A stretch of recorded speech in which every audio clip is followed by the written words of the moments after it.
You're watching a man kneel beside a hiking trail in West Virginia and set half a peanut butter sandwich on the ground. It is a Saturday morning in late June. The man is 42 years old. He is wearing shorts. He has 2 children, a house in Annapolis, and a government salary. He also holds a top-secret clearance from the Department of Defense and a Q clearance from the Department of Energy. The Q is the one that matters. It is the clearance that lets you read how a nuclear reactor is built. Between the 2 slices of bread, wrapped in plastic, sits a blue SanDisk memory card about the size of a fingernail. On that card are documents describing the reactors that drive Virginia-class attack submarines, design elements, operating parameters, performance characteristics, the numbers that tell a listener how quiet a boat runs, how hard it can be pushed, and where it would break. He stands up. He does not look around. About 1 meter away, a woman is looking around for him. She is 45. She teaches history and English at a private school in Maryland and holds a doctorate in anthropology. She is his wife. Right now she is running counter-surveillance in a public park, and she is not good at it, because neither of them has ever done anything like this before. She scans the tree line. She signals. He walks on up the trail.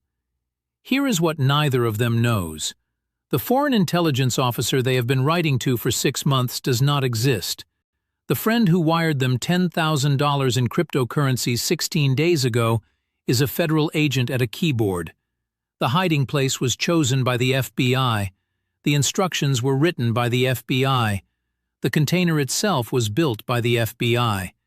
Every part of this operation is real except the other side of it.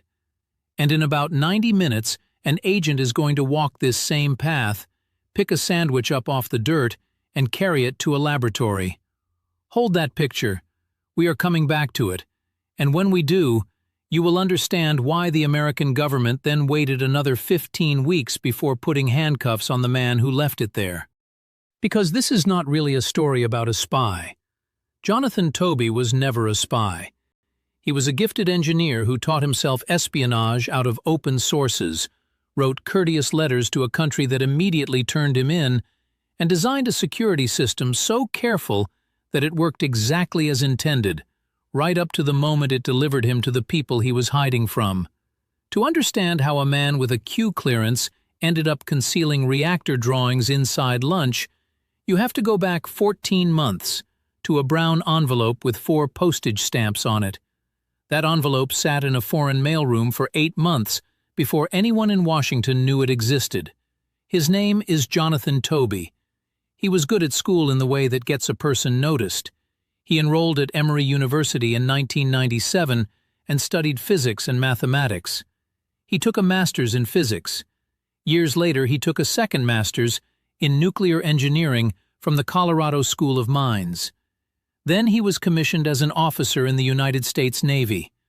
From October 2012 onward, everything he did professionally concerned one narrow subject: naval nuclear propulsion. That phrase sounds bureaucratic. It is not. It is the machinery that lets a steel tube carrying 130 people stay underwater for months without surfacing, without refueling, and, this is the whole point, without being heard. Toebbe was assigned to the Reactor Engineering Division of the Navy. In the government's own words, that division is responsible for new and operating reactor plant noise and vibration technology, and assists with reactor plant shock technology, design, manufacturing, and testing. Read that again slowly. Noise, vibration, shock. A submarine is a hiding place with a nuclear furnace inside it. The furnace makes noise. Everything the Navy knows about stopping that noise from reaching the ocean is the reason American submarines are difficult to find, and the reason a Virginia-class boat costs roughly $3 billion each. He was also assigned to the Bettis Atomic Power Laboratory in West Mifflin, a suburb of Pittsburgh. Bettis is a government-owned facility that works on exactly one thing: nuclear power for the United States Navy. It is not a place you wander into. In September 2017, he was released from active duty, having completed his required service, and carried on as a civilian inside that same world. The clearances stayed with him. Restricted data under the Atomic Energy Act is a legal category older than almost everyone reading this, written in 1946, and it is unusual in one specific way. Most secrets are secret because someone stamped them. Restricted data is secret from the moment it exists, automatically, whether anyone stamps it or not, born classified, like a child born into a citizenship it never applied for. Handing it to a foreign power carries a maximum sentence of life. Now hold on to one date, because a federal judge would later hold on to it very hard.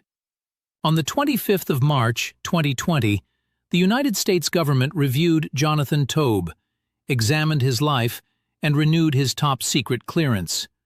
7 days later, he put America's reactor secrets in the mail. She was Diana Toebbe, and she was, by every outside measure, the more visible half of the marriage. For 10 years she taught at the Key School in Annapolis, a small private school with a reputation for producing thoughtful children. She taught history and English. She had a doctorate in anthropology from Emory. Students remembered her as sharp, warm, and political. More than one of them recalled that she talked about leaving the country. That last detail became a battlefield later, so let us be precise about what is actually on the record. In March 2019, more than a year before any envelope was mailed, Diana Toebbe sent her husband a series of text messages. Prosecutors read them out in a federal courtroom. In them, she complained that the entire system was rigged. She wrote, "We need to get out." She wrote about the 2016 election in language that was blunt and furious. And she wrote that she could not believe that the two of them wouldn't be welcomed and rewarded by a foreign government. The government said those messages showed a plan. Her lawyers said they showed a woman who despised the sitting president and wanted to emigrate, which is not a crime and never has been. Both readings are still on the table. What is not in dispute is where she stood on the 26th of June, 2021, and what she was doing with her eyes. But that is 15 months ahead. First, there is an envelope. On the 1st of April, 2020, a brown envelope was postmarked and sent out of Pittsburgh, Pennsylvania. 4 U.S. postage stamps, a postal barcode, a return address at a Pittsburgh location, and Toebbe lived in Annapolis, Maryland, a drive of about 4 hours each way. He did not use his own post office. He drove to the city where the atomic laboratory sits, mailed a package from there, and drove home. Inside were United States Navy documents, a letter of instructions, and an SD card holding further documents, along with precise directions for how the recipient should reply using an encrypted platform. The letter is short, and it is one of the strangest documents in modern American espionage because of its manners. I apologize for this poor translation into your language. Please forward this letter to your military intelligence agency. I believe this information will be of great value to your nation. This is not a hoax. That is a man apologizing for his grammar while committing an offense that carries a life sentence. He offered to sell more: printouts, digital files with technical detail, operations manuals, performance reports. A Navy subject matter expert would later examine what was in that envelope and confirm the obvious. These were United States government documents, and they contained restricted data. The country he mailed it to has never been named on the record. Court filings call it only Country 1. The New York Times later reported it was Brazil, and most outlets followed, but the government has never confirmed it. So we will do what the file does and call it what it is: a foreign government that received an unsolicited offer of American nuclear secrets, opened it, read it, and made a decision. They did not take it. Sit with that for a moment, because everything downstream depends on it.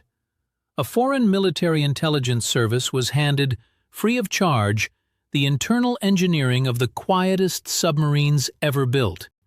Someone opened the envelope, read a stranger's apology for his bad translation, understood exactly what was on the table, and decided the offer was worth less than the relationship it would cost. That is the single luckiest fact in this entire case, and no American did anything to earn it. So they gave it to the FBI.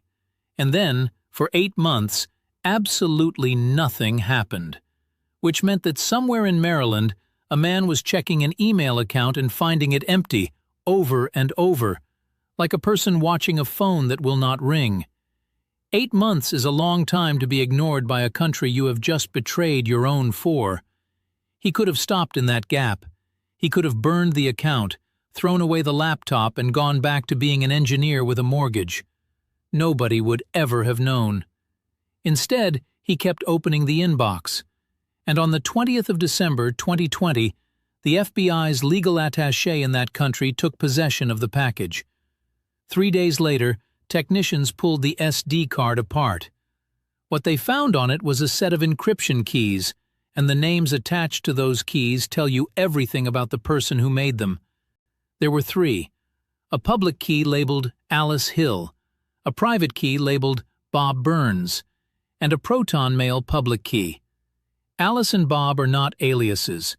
They are the 2 placeholder names every cryptography textbook on Earth uses when it explains how a message travels from one party to another. Alice sends, Bob receives. It is the first thing you learn. The man offering to sell reactor designs to a foreign power had named his covert identities after a homework exercise. It is the operational equivalent of signing the ransom note John Doe. The card gave up one more thing. Metadata showed it had been connected to a computer running a Macintosh operating system. That sounds trivial. Remember it anyway. It will convict him twice. On the 26th of December, 2020, the day after Christmas, the FBI opened a Proton Mail account, called itself Bob, and wrote to a stranger. "We received your letter. We want to work with you. It has been many months, so we need to know if you are still out there. Please respond to this message, then we will provide instruction how to proceed." Then they waited. A week passed, 2, a month, 6 weeks. There is an argument still about what the silence meant, whether he had lost his nerve or simply lost the habit of checking. On the 10th of February, 2021, 47 days after that first email, the account replied, "Thank you for contacting me. I am still here. The COVID disease has made it more difficult to find chances to check this email. Let us discuss how to proceed." 9 months of nothing ended by a man explaining that the pandemic had made it awkward to get to a coffee shop. And it was a coffee shop, or somewhere like one, and that detail is the whole architecture of what he had built. So let us take it apart once, properly, because everything that follows runs on it. Toebbe's system had 4 moving parts, and each one was designed to defeat a different enemy. The first part was the email. Not ordinary email, Proton Mail, an encrypted service run out of Switzerland, where the message is scrambled on your own machine before it ever reaches the company's servers. He reached it through Tor, software that bounces your connection through thousands of volunteer relays until nobody can say where it started. And he ran Tor over public Wi-Fi, never near his house. He later explained that the account itself was old. He had opened it years earlier while on holiday, using a burner phone bought with cash, then left it dormant, signing up only for a few harmless mailing lists so it would generate boring traffic and look alive. He had built a false identity and then let it age, the way you would lay down wine, so that by the time he needed it, the account had a past. The second part was the encryption of the goods themselves. The documents went onto a memory card encrypted with GNU-PG symmetric encryption and a randomly generated passphrase. Even if the card were found in a stranger's hand, it was noise. The key came later, separately by a different channel. The third part was the money. He would not take cash. Serial numbers can be recorded, he said, and a physical gift is very difficult to explain if you are questioned. He wanted Monero, a cryptocurrency built specifically to hide who paid whom, and he wanted a brand new receiving address every single time, like a man burning a phone after every call. And the fourth part was the drop. No meetings, ever. A memory card left in a public place, retrieved hours later by someone he would never see. Never the same place twice. New location, new key, new address, no pattern. He wrote it out for his handler like a man presenting a design review. No patterns for third parties to observe. It is genuinely good tradecraft, better than most amateurs manage, and it protects against exactly one thing it cannot protect against, which is the possibility that the person on the other end of it was never a foreign spy at all. On the 24th of February 2021, the undercover agent made his first real ask. He wanted a sample, specific sections of specific Navy material, named precisely enough that Toebbe would know they had actually read what he sent. And then the offer. We have a trusted friend in your country who has a gift for you to compensate for your efforts. A friend, in your country, with a gift. The FBI was proposing a face-to-face meeting because a face-to-face meeting ends the case in an afternoon. Toebbe said no. I am uncomfortable with this arrangement. Face-to-face meetings are very risky for me, as I am sure you understand. Instead, he proposed an electronic exchange, and he attached a price. Not for the documents, for proof that the person he was talking to was real. $100,000 should be enough to prove to me that you are not an unwelcome third party looking to make trouble for me. 6 figures, up front, before he handed over anything at all. And then, further down that message, a line so self-dramatizing that a courtroom would later hear it read aloud. Please remember, I am risking my life for your benefit, and I have taken the first step. Please help me trust you fully. That is where the case nearly died, and it is worth understanding how close to the edge it ran. Think about what the Bureau actually had in March 2021. An email address, a writing style, a shipping envelope from a city the sender had almost certainly driven to on purpose. No name, no face, no fingerprint, no idea what the man looked like, what he drove, or whether he was one person or 5. And the seller would not meet, would not take cash, would not use his own internet connection, and wanted 6 figures handed over before he proved he had anything worth buying. Every tool that normally cracks a case like this one had been designed out of it in advance, the way a good engineer designs out a failure mode. You cannot follow a man to a meeting he refuses to attend. You cannot trace banknotes he refuses to accept. You cannot subpoena a Swiss mail server for the contents of messages that were already scrambled before they arrived. There was exactly one weakness left in his design, and it was the only part he could not do from a keyboard. Sooner or later, if he wanted paying, a physical object had to move from his hand to a place in the world. So the agent counteroffered, not a meeting, a neutral drop site. When you visit the location alone, you retrieve a gift and leave behind the sample we request. He has just told a hostile service, in writing, that he is alone, untrained, and unable to spot surveillance. He has handed over the only pieces of information a counterintelligence unit actually needs, which are the shape of his fear and the size of his support network. He kept going. A physical gift would be very difficult to explain if he were questioned. Serial numbers on banknotes could be recorded. Tracking devices, he wrote, and other nasty surprises must be considered as well. Then he proposed his own 4-point plan. His card, his location, his passphrase, his Monero address, and finished it with a sentence that reads differently once you know who was on the other end. Your friend and I will never go to the same drop location twice. He was right about that. He never did. The FBI moved him across 3 states, and he thought it was his idea. 2 weeks later, on the 9th of April, the caution spiked into something close to panic, and then curved into an idea nobody at the Bureau had planned for. I must consider the possibility that I am communicating with an adversary who has intercepted my first message and is attempting to expose me. He had, at that moment, correctly diagnosed his own situation. He was, in fact, talking to an adversary who had intercepted his first message and was attempting to expose him. He had reasoned his way to the exact truth, and then he asked for a way to reason himself back out of it. Is there some physical signal you can make that proves your identity to me? I could plan to visit Washington, D.C. over the Memorial Day weekend.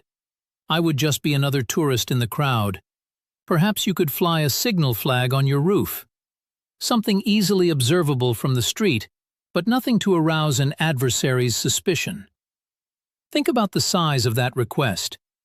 He is asking the intelligence service of a sovereign country to place a physical object on its own diplomatic property in Washington on a specific weekend, purely to reassure one nervous American he has never met.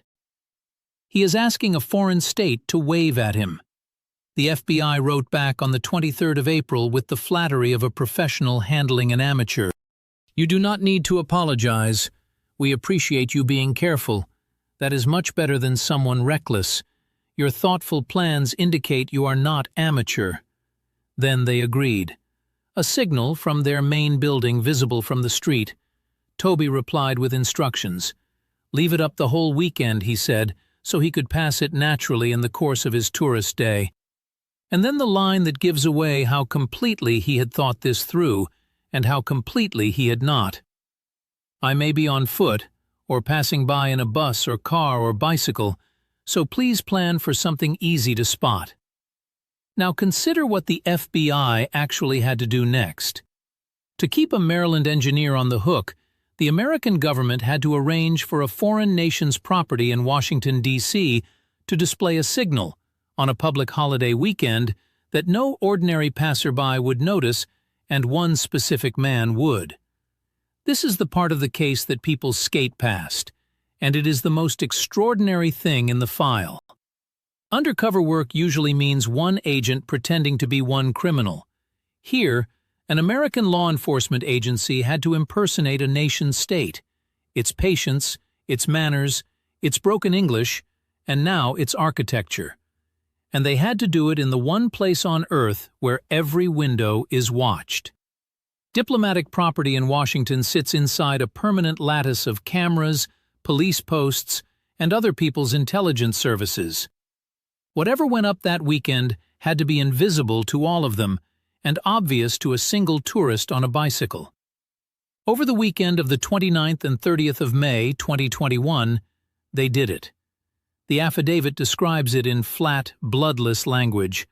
An operation in the Washington, D.C. area involving the placement of a signal at a location associated with Country 1 in an attempted effort to gain bona fides. 22 words for the whole thing. No description of the signal. No description of what was arranged, or with whom, or how. That paragraph is a locked door in a public document, and it has stayed locked ever since. Somewhere in that holiday crowd, a man walked or cycled or drove past a building, looked up, and saw the thing he had asked for. He had demanded that a foreign power prove itself to him, and a foreign power had, except it hadn't, and the proof he trusted with his life had been staged for an audience of one. On the 31st of May he wrote back, and the whole tone had changed. The suspicion was gone. In its place was a kind of relieved intimacy, and he immediately gave away something he had spent a year protecting. Now I am comfortable telling you your assumption that Pittsburgh would be a convenient location for me is incorrect. For now I can tell you I am located near Baltimore, Maryland. He had driven 4 hours to mail that envelope from Pittsburgh, specifically so nobody would look at Maryland. And now, because a flag went up on a building for 2 days, he told them himself. The rest was housekeeping. On the 4th of June, the agent asked for a wallet address. On the 8th of June, Toebbe supplied one, with a small lecture attached. For maximum security, it is very important that you do not send Monero to the same address twice. He added that he was excited to continue their relationship. On the 10th of June, 2021, the FBI transferred roughly $10,000 in Monero to the man who had spent 5 months insisting the money would prove he was safe. He thanked them. He said he was eagerly waiting for instructions. They came on the 18th of June. Detailed directions for a location in Jefferson County, West Virginia, to be serviced on Saturday the 26th. Another $20,000 once the sample checked out. On the 23rd, 5 days out, he confirmed, "I understand your instructions and am ready to move forward." Now, if this were a film, this is the point where the story ends. The Bureau has a name. It has a face. It has a bank transfer, a confession in writing about smuggling documents, and a man who has agreed in advance to hand over restricted data at a location the government itself selected, on a date the government chose, in a container the government built. You could put a dozen agents in that tree line, take him at the drop with the card in his hand, and be back in Martinsburg by lunch. They didn't. They let him walk in, put it down and walk out. Then they paid him. Then they let him do it again. Then they paid him more, and then a third time. And the whole while an engineer carrying live reactor data drove around the eastern United States with nobody stopping him. That decision has a reason. It is a good reason, and it has a name, and you are about to meet her standing 1 meter away from her husband in a public park. But it will not make complete sense until the second drop, so hold it. Meanwhile, in Annapolis, the other half of this marriage was going to work. For the whole of that spring, while the emails about signal flags and Monero addresses went back and forth over an onion connection, Diana Toebbe was standing in a classroom at a small private school, teaching history and English to teenagers, marking essays, writing reports. 10 years at the same place, long enough that the parents knew her, long enough that she was part of the furniture. Nobody at that school saw anything. Nobody at Jonathan's workplace saw anything either. He would later boast about precisely that, in writing, and the boast is one of the things that buried him.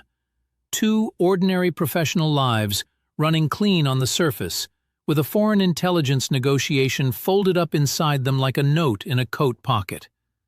On the 26th of June, 2021, at 9:44 in the morning, a car registered to Jonathan Toebbe pulled into a visitor's lot in Jefferson County, West Virginia.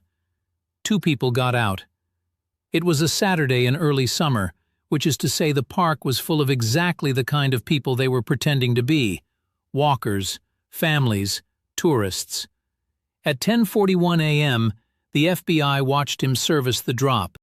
And they watched her. Diana Toebbe stood approximately 1 meter from her husband.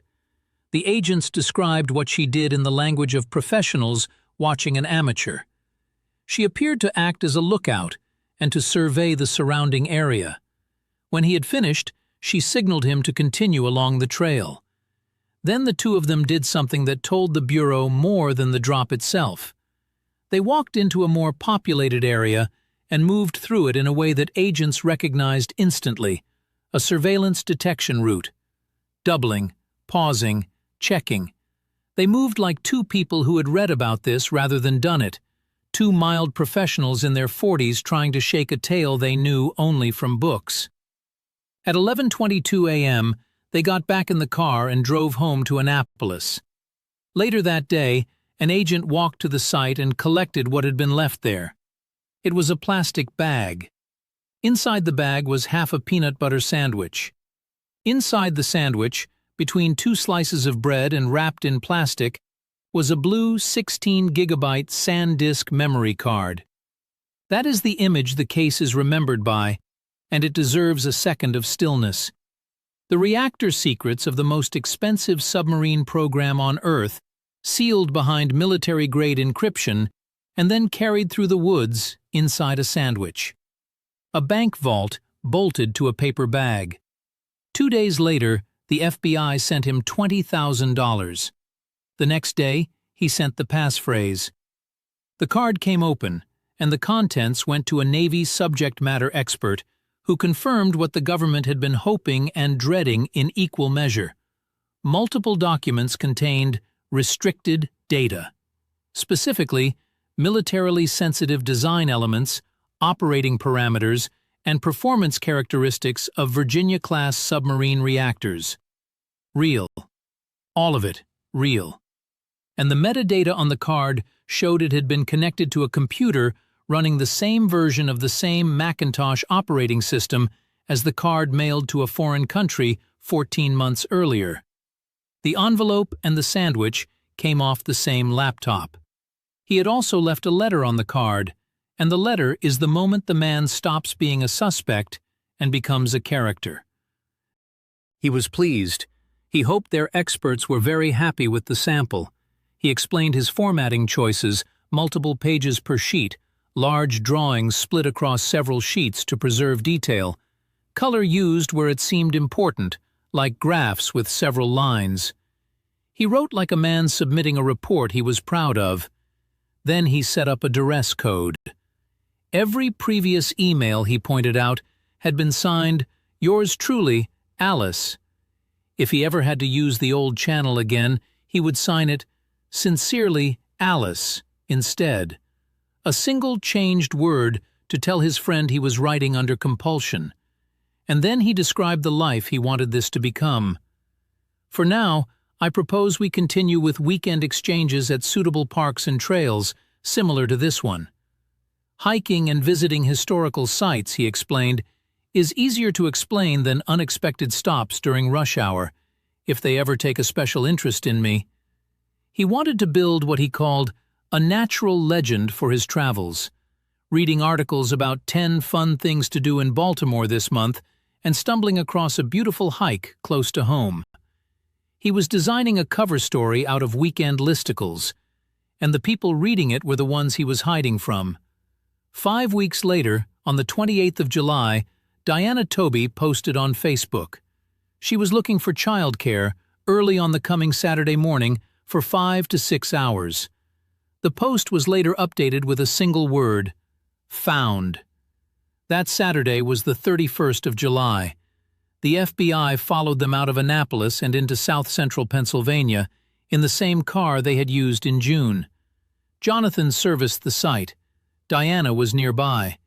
When he finished, he signaled, and within seconds she was following him away from the spot. Agents watched him take a clear Ziploc bag out of his left shorts pocket, place it in the container, and remove the written message the Bureau had left inside for him. In the bag was a 32-gigabyte card. It was sealed inside a Band-Aid wrapper with a Band-Aid still in it, a sandwich, then a plaster. Nuclear reactor data moving around the eastern seaboard inside the contents of a picnic bag. And now, finally, the answer to the question the June drop left hanging. Remember, the government could have taken him in the parking lot in Jefferson County 5 weeks earlier, with the memory card still warm in his pocket. They had the emails. They had the transfers. They had him on camera putting restricted data on the ground. But a conspiracy is not proved by one man's bad Saturday. It is proved by repetition.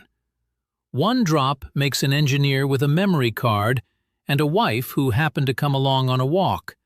A wife who is a school teacher with a doctorate, no clearance and no training, and a defense lawyer who will stand up and call her a school teacher who came along for the hike. 2 drops make something the jury cannot explain away. The same vehicle, the same choreography, the same 1 meter of distance. A woman who scans a tree line, waits for a signal, and moves when she gets it, twice, in 2 different states, 5 weeks apart. That is why they waited. The Bureau was not building a case against Jonathan Toebbe in July. It already had that. It was building a case against his marriage, and it needed her to do it a second time. She did. And that Saturday morning cost her more years than her husband got.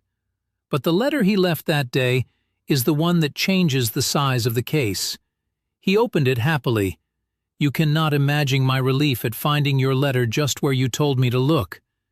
He thanked the agent for reminding him to use only cash, and said he did not feel insulted at all. He described his dormant burner phone email account. He explained that he would keep using public Wi-Fi and a Tor Onion connection so nobody could watch the entry and exit nodes. Then he inventoried what he had. A 374-page summary document. A set of engineering drawings running to 1,032 sheets. Every page of every drawing in a particular section scaled across multiple sheets to keep the detail readable. A technical analysis report of 7,919 pages. And 1,940 sheets of schematics, operating procedures, and descriptive chapters. The manual, he said, that is provided to United States Navy crews. How to operate the plant, how to troubleshoot it, routine maintenance. Your naval experts, he wrote, will be able to adapt these procedures to fit your own operations. It reflects decades of U.S. Navy lessons learned that will help keep your sailors safe. Then the sentence that made a courtroom go quiet. This information was slowly and carefully collected over several years in the normal course of my job to avoid attracting attention, and smuggled past security checkpoints a few pages at a time. Years. A few pages at a time. Nobody stopped him, because nobody was looking for a man leaving with less than he arrived with. And then he named his price. He had divided the archive into 51 packages, all but the last containing 100 sheets. The first, he understood, was worth $70,000. For the remaining 49, he wanted $100,000 each. In total, $5 million USD Monero. $5 million. And he had a theory about why that number kept him safe. A theory he laid out further down that page with the calm confidence of someone who had read about entrapment on the internet. As you noted in your letter, U.S. security forces are lazy. They also have limited budgets. Bait of $10,000 or $20,000 US dollars to catch an agent are within their normal activities. $100,000 US dollars and more? They may offer it, but they will not deliver such a large amount. He had, without knowing it, written himself a perfect detection rule. If the payments ever climb past 6 figures, you are being played. He then added, in the same breath, that his friend's generosity so far also matched exactly an adversary's likely play to entrap him. He saw it, he wrote it down, and he kept going. He asked for a simple code for the next exchange. Just email the number of packages you want. On the 13th of August, the agent sent him a single character, 1. Then he signed off like a man toasting a business partner. My friend, we have both taken considerable risks to reach this point, and with good luck, we'll soon have much to celebrate. The next drop was set for the 28th of August, in Eastern Virginia, and this time he went alone, and this time the FBI got to watch him rehearse. At 11:12 on the night of the 27th, Jonathan Toebbe left his Annapolis house alone in his car, carrying a backpack. At 11:35, he sent a message confirming the drop for the following day. At 11:52 he came home, and for that entire 40-minute window, GPS records show his cell phone never left the house. He had gone out at midnight, without his phone, to walk the ground. The next day he serviced the site. Nobody assisted him. He placed an item in the container, took out the written message the FBI had left for him, and drove away. Inside the container was an SD card concealed in a chewing gum package. That evening, the Bureau transferred approximately $70,000 in Monero, bringing the total paid to Jonathan Toebbe to exactly $100,000. The number he had written down 5 weeks earlier as the number that proves a sting. He noticed nothing. The following morning at 8:56 he left the house again, this time with one of his children in the car, and at 9:35 he sent the passphrase. The card was opened. The Navy expert examined it. It contained schematic designs for the Virginia-class submarine, the boats that cost roughly $3 billion each and are expected to remain in service until at least 2060. And on that card was the last letter, and it is the one that finished them both. He apologized at length for having misread which day of the week the drop fell on. he had been horrified to notice while rereading the instructions before bed. He criticized the Pennsylvania site, only one logical parking area for a motorist, he complained, and a literal observation tower overlooking the path start. He asked for future locations with multiple natural entrances and exits within an hour of Baltimore. Then he began planning his escape. "I have considered the possible need to leave on short notice. Should that ever become necessary, I will be forever grateful for your help extracting me and my family." Unannounced travel to a safe third country, he suggested. Meet your colleagues there. And then, 8 words that turned a sentencing hearing into a foregone conclusion. "We have passports and cash set aside for this purpose." We. Us. My family. The agent had asked him a direct question, and he answered it. "You asked if I am working alone. There is only one other person I know is aware of our special relationship, and I trust that person absolutely." He then explained, almost proudly, how they had avoided detection. "We received training on warning signs to spot insider threats. We made very sure not to display even a single one." He had sat through the counterintelligence briefing and treated it as a checklist of behaviors to suppress. And he closed with the line that people still read out loud because it is so lonely, it is almost unbearable. "One day when it is safe, perhaps 2 old friends will have a chance to stumble into each other at a cafe, share a bottle of wine, and laugh over stories of their shared exploits." The friend he was writing to was a federal agent whose job was to put him in prison for the rest of his life. And in a sworn affidavit, that agent wrote down what everybody had already worked out. The one other person Jonathan Toebbe trusted absolutely was his wife. On the 8th of October, 2021, Special Agent Justin Van Trump, a man who had spent 11 years in the Secret Service, including a tour on the Presidential Protective Division before ever joining the Bureau, swore out a 23-page affidavit before a magistrate judge in Martinsburg, West Virginia. Arrest warrants were signed that day. The next morning, Saturday the 9th of October, Jonathan and Diana Toebbe drove back to Jefferson County, West Virginia, for what they believed was their 4th exchange. He placed yet another memory card at the prearranged spot. The FBI and NCIS took them both there. 16 months of correspondence, 3 concealments, $100,000, and a signal on a building in Washington, and it ended in a parking lot in West Virginia on a Saturday morning, with a school teacher and a nuclear engineer being put into separate vehicles.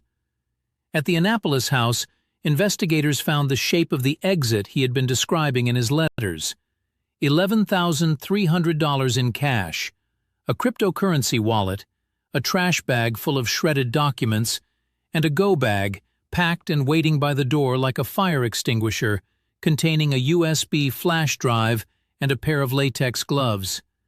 They had not been bluffing about the passports. At Diana's detention hearing that October, the government put on 25 exhibits, photographs and video of the drops. An FBI agent named Peter Olenitz described what she had done at the June site in 11 words. Diana was right behind him, basically keeping a lookout. Her lawyer, Edward McMahon, pushed back hard. "You just assume she was a co-conspirator," he told the court. "She was a school teacher. She had never received training in any of this. She was detained anyway." In February 2022, both pleaded guilty. Under the agreements, Jonathan faced roughly 12.5 to 17.5 years. Diana's deal was binding, and it capped her sentence at not more than 36 months. 3 years. The prosecutors had agreed to it. On the 16th, the sentencing options, she said, were strikingly deficient. The deals failed to account for the grave harm the Toebbes had caused, and they had done it, she said, for selfish and greedy reasons. The Navy's own victim statement told the court the data could be used by an adversary to harm or disable currently operating U.S. submarines, and put nearly 25,000 active-duty submarine sailors at risk. The pleas were withdrawn. A trial was set. Then the probation officer found the letters. While in custody in December 2021 and January 2022, Diana Toebbe had written twice to her husband. The letters were intercepted. In them, she urged him to say she had known nothing and referred back to a cover story the two of them had agreed in advance, something about a Bitcoin algorithm. The judge called it obstruction, plain and simple. She had pressured him, the court found, to lie and to perjure himself. That finding added 2 levels to Diana's guideline range and cost her the credit for accepting responsibility, and it moved her range above her husband's. Both pleaded guilty a second time in September 2022. On the 9th of November 2022, Jonathan Toebbe's 44th birthday, they were sentenced together. The case, Judge Groh said, reads like a crime novel or a movie script. His greedy, self-serving intentions had placed service members at sea and every citizen of this country at risk. Of Diana, she said, "It was most probably Mrs. Toebbe that was driving the bus. She was part of the plan." Jonathan Toebbe told the court he was in anguish over what he had done and would never be able to make it right.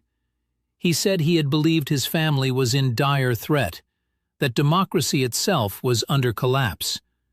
Diana Toebbe called her own participation catastrophic and spoke about her children and what their lives would carry now. Jonathan Toebbe, 232 months, 19 years and 4 months, and a fine of $45,700. Diana Toebbe, 262 months, 21 years and 10 months, and a fine of $50,000. She appealed. In October 2023, the Fourth Circuit dismissed it because she had signed away the right to appeal in the same agreement that produced the sentence. Of the $100,000 the FBI paid him, $54,300 was recovered. The country that received the first envelope has still never been officially named. The Key School lost a teacher of 10 years. 2 children lost both parents on the same Saturday morning, and the court records about them are sealed, which is the only mercy in the file. The Virginia-class submarines whose drawings he sold are still at sea, and the Navy expects them to stay in service until at least 2060. He will be out long before they are.